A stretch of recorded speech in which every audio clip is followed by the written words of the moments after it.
नमस्कार। मैं संतोष सिंह। देखिए, बहुत सारे ऐसे मुद्दे हैं जिन मुद्दों में को लेकर आज की युवा पीढ़ी हो या फिर आज जो लोग यूट्यूब फेसबुक देखते हैं उस पीढ़ी के लोग दिलचस्पी नहीं दिखाते हैं, ये मुझे मालूम है।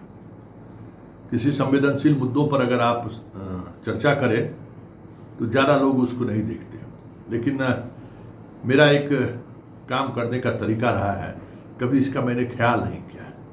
मुझे जो लगता है कि इस पर खबर बननी चाहिए, इस पर संवाद होनी चाहिए, तो फिर हम गो हेड आगे बढ़ जाते हैं। अभी देखिए, देश में दो घटनाओं की काफ़ी चर्चा है और दोनों लड़कियां और महिलाओं से जुड़ी घटना है। एक बिहार में बीपीएससी की शिक्षिका गुंजन को लेकर, और एक भोपाल जहां ट्युवासा शर्मा जो एक जज साहिबा की पुतोहू थी, हस्बैंड उसका वकील था, उसकी संदिग्ध मौत हुई। पूरा सेना ब्रिगेड की टीम इस मुहिम में जुड़ गए। उसके न्याय की लड़ाई में मामला सुप्रीम कोर्ट तक चला, दोबारा उसका पोस्टमार्टम हुआ। ये सब सारी चीज़ें चल रही हैं। और इधर बीपीएससी की शिक्षिका गुंजन को लेकर भी रोजाना कुछ न कुछ बातें सामने आ रही हैं, मीडिया में खबरें भी चल रही हैं। लेकिन मीडिया के खबरों में जो छिछोरापन देखने को मिलता है वो मन व्यथित कर दिया है। मतलब ऐसे संवेदनशील मुद्दों पर जब पूरे समाज को इस डिस्कोर्स में शामिल करने की जरूरत थी, इस संवाद में शामिल करने की जरूरत थी, तो मीडिया छिछोरापन का हाइट कर दिया। अब बताइए, उसके जो बीपीएससी की शिक्षिका है गुंजन, उसके 4 साल 5 साल 10 साल जितने की बच्चा होगा, उससे सवाल पूछता है, बताइए कि माँ अंकल के साथ सोते हैं। तो कितना घृणित चीज है। हम व्यूज के लिए कुछ भी करने को तैयार है, किसी भी हद तक जा सकते हैं। क्या कहा जा सकता है? मतलब सारी हदें पार कर दिए हैं हम लोग। कहते हैं, इसलिए हमने कहा छिछोरापन का हद पार कर दिया। और यही स्थिति भोपाल के उस लड़की के साथ जो घटना घटी है उसको लेकर हो रहा है। लेकिन जो चर्चा होनी चाहिए जिस विषय पर, वो चर्चा का विषय है कि पूरी विवाह संस्था खतरे में है। हम लोगों ने जो एक विवाह संस्था का पालन करते हुए आ रहे हैं पीढ़ी दर पीढ़ी से, वो संस्था खतरे में है। माँ बाप के द्वारा जो शादी हो रही है वो भी खतरा में है, और लव मैरिज जो हो रहा है वो भी खतरा में है। मतलब दोनों तरह की शादी में समान तौर पर खतरा देखने को मिल रहा है। आज की पीढ़ी कब साथ है और कब साथ छूट जाए कहना मुश्किल है। इसलिए नए सिरे से भारतीय समाज को सोचने की जरूरत है इन रिश्तों में। जो कुछ आज हो रहा है, हमें लगता है कि लड़कियों को आज़ादी दे देनी चाहिए। जाइए, जो आपको करना है उसको घुटन की जरूरत है। घुटन घुट घुट के क्यों मरेगा वो? आपको लगता है कि हम जिंदगी इसके साथ नहीं जी सकते हैं तो चले जाइए।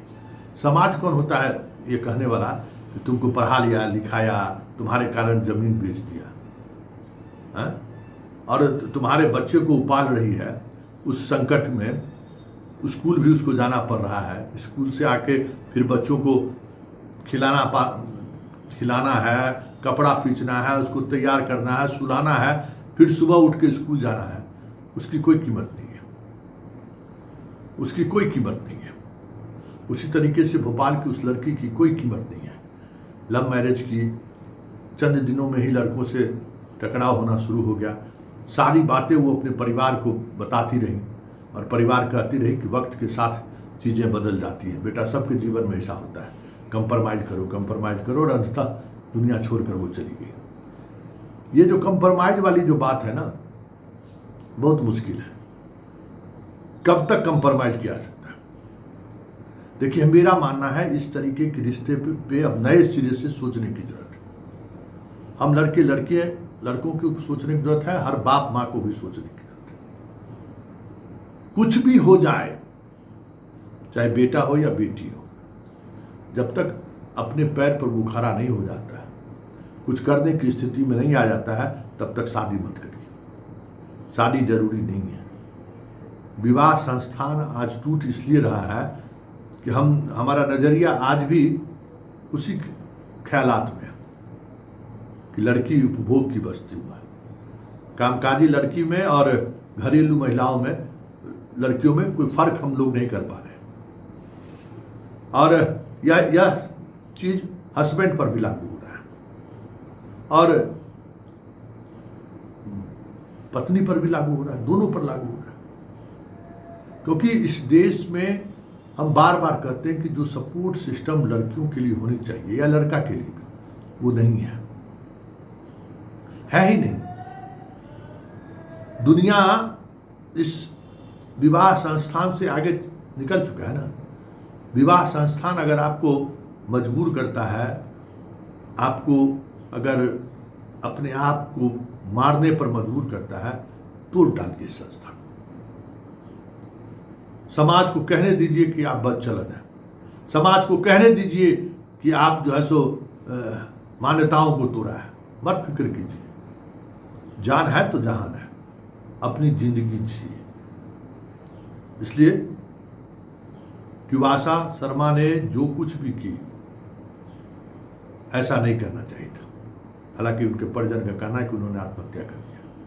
आज परिजन जिस तरीके से लड़ रहे हैं, जिस तरीके से भाई लड़ रहा है, अगर यही लड़ाई उसके रहते हुए लड़ा रहता भाई, तो आज बहन उसकी जिंदा रहती। हम लड़ते कब हैं? जब हमारी बहन इस दुनिया से चली जाती है, और जब तक इस दुनिया में रहती है, हम उसको हमेशा कंप्रोमाइज करने की सलाह देते रहते हैं। अरे एक दिन ठीक हो जाएगा, अरे एक दिन ठीक हो जाएगा।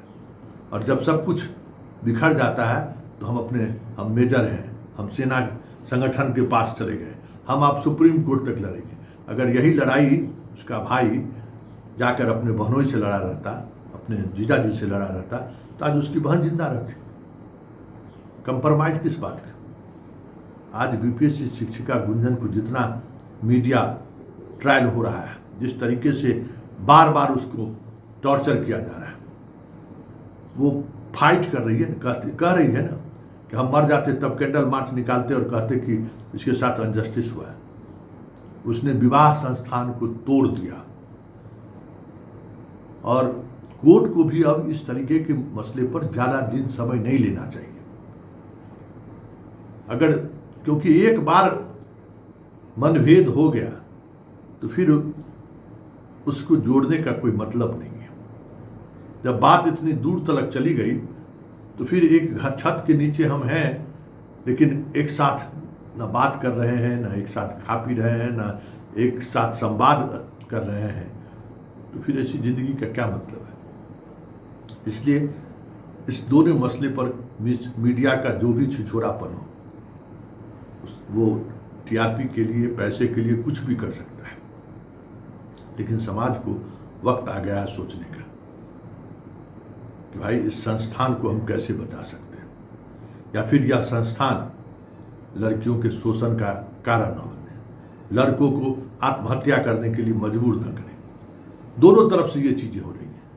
इसलिए समग्रता में इस पर बहस होनी चाहिए समाज में। इस मीडिया के छिछोरेपन और मीडिया ट्रायल में अपने आप को मत फंसाइए। संवाद कैसे हो, इसकी एक कुछ न कुछ प्लेटफॉर्म तो होनी चाहिए जिस पर इस पर चर्चा हो।